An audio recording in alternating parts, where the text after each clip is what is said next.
Well, my name's Trevor Bostwick. I go to Pace High School. I just graduated about 2 weeks ago. I got one sister named Paige, mom and dad. When I started to get sick, it was actually at Gulf, my sophomore year in January. May have been. We went to the sketchy restaurant, but no, it was sophomore year at Gulf actually when I started noticing I was just going to the bathroom a lot. And it went on for a little while and I started losing weight. I was not hungry. I was sleeping all the time. And so I went to the doctor in May of my sophomore year, like right before the school year ended. And they put me in there for 11 days, and that's where they basically told me I had ulcerative colitis. Ulcerative colitis just means that it's a chronic disease. It's like a bowel syndrome that you have an infected colon. Every time I would try to eat, like my stomach would hurt. I was sleeping all the time. I couldn't go anywhere because the incontinence was so bad. Like I just couldn't do anything. I lost 70 pounds total. I was 207 and I went down to 137. I had my first surgery December 29th of 2015. December 29th, 2015. That was during my junior year, like going into Christmas break. At this point, I hadn't been going to school, and I went down to Gainesville December 28th. So I had my surgery on December 29th, went back to prepped me up, went back there. I was pretty confident. I had prayed about it a lot, and I went back and I woke up and I just remember I was in a lot of pain. And, I expected to be in a lot of pain because I had just had my colon taken out, like you should be in a lot of pain.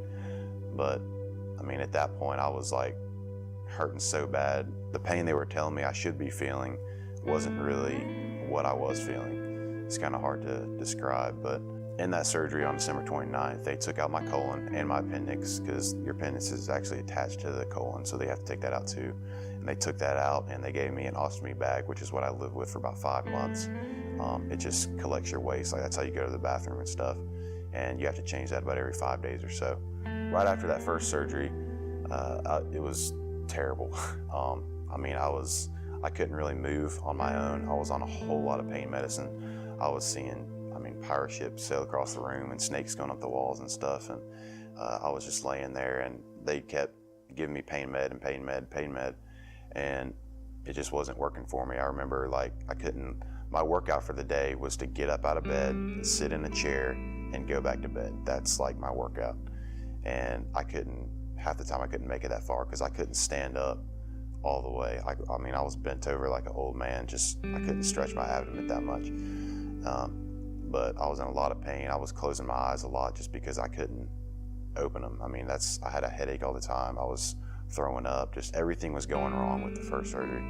Some thoughts going through my head during that period of time, especially all the time leading up to this. It was about a year I was sick before I actually had the surgery. So a lot of stuff happened in that time, and a lot of the thoughts, I know the biggest one was like, why me?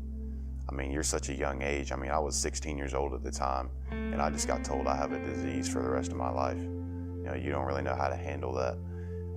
But just a lot of praying, a lot of leaning on your family, a lot of leaning on your friends, and I had a lot of people supporting me, a lot of people praying for me and stuff. But there was times where I was, ready to conquer it. I was in a fighting mood, but there was other times where I was lower than low. There was just times where I would just be depressed. I didn't want to live anymore. There was times it was really hard to deal with. My second surgery that I had wasn't actually planned. It was January 6th, I think 8 or 9 days later maybe, but I actually ruptured inside after the first surgery, and all the pain that they said I had been feeling and stuff, I kept telling them like, this isn't right, something's wrong with me. And they were like, that's normal. And sure enough, January 6th, I remember my parents actually went down to get Chick-fil-A because I finally wanted some privacy. I hadn't got any privacy up at this point. About 2 minutes later, the doctors just came in, I guess because they heard me screaming in pain, and it just kind of hit me out of nowhere, and I had ruptured inside, and I was bleeding internally. I had blood going through my ostomy bag. I had blood, going out externally, and my parents had come back up. And I remember I opened my eyes one time. I was in so much pain I couldn't open my eyes. And I remember I looked up one time and I saw my mom crying. And I saw my dad. He was talking to the surgeon. And my dad's a pretty calm person, but I've never seen my dad as worried I've never seen that type of worried look on his face until that point right there. I was finally laying on the table, and I was, at this point in pre-op, right before they took me back, I was begging nurses to poison me. That was the kind of pain I was in. I was crying, I was throwing up, I couldn't move, and I remember I actually eventually blacked out from the pain and just, I guess, blood loss. And I remember like the eyes had rolled to the back of my head is what my parents remember. But right before they wheeled me back, I remember my parents, the last thing I ever heard before I went back into the surgery was my parents told me, "Jump and let Jesus catch you." I woke up in ICU and I stayed there for about next week. After the second surgery, it was a lot better. I was still in a lot of pain, obviously, but it felt like the right kind of pain. So I was in ICU for about a week. I couldn't eat at this point. It had been a couple weeks since I had like real food already.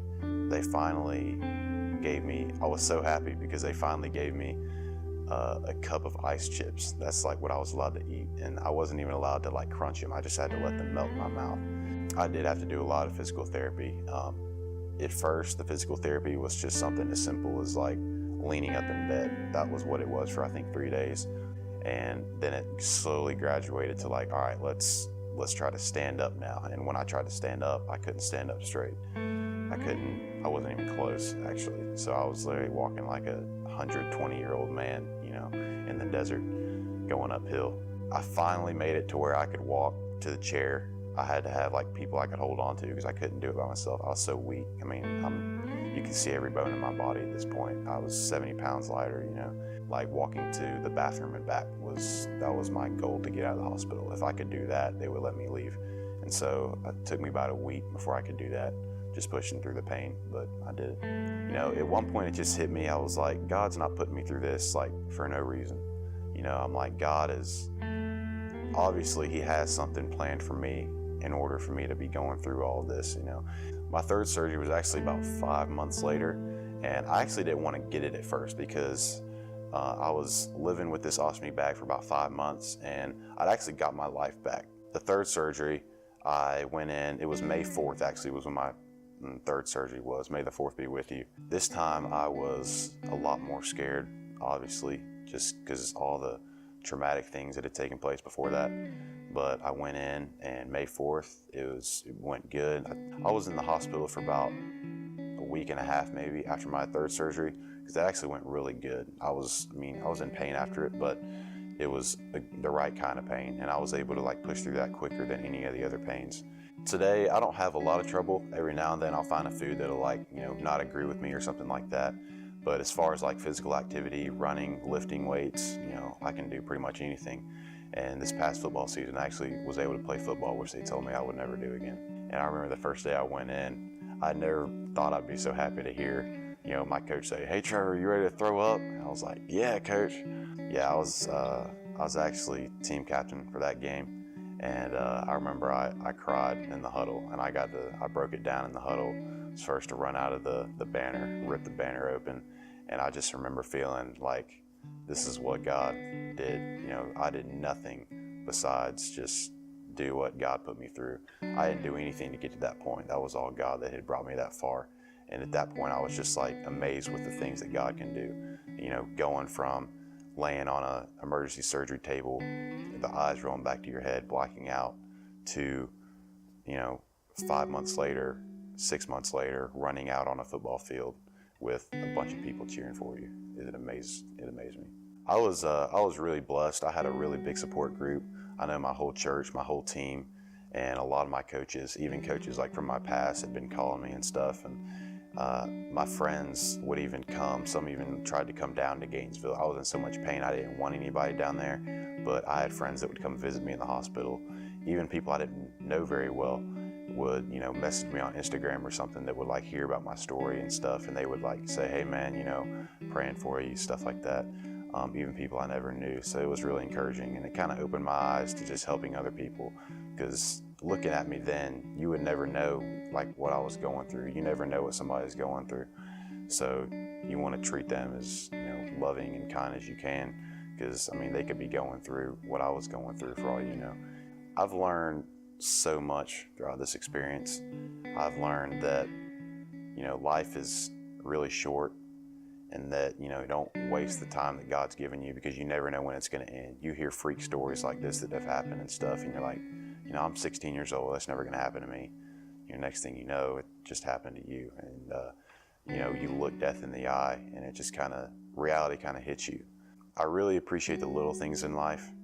I see things differently than I did before, things that are kind of, I guess, weird, but in a way, I appreciate being able to just simply open my eyes in the morning.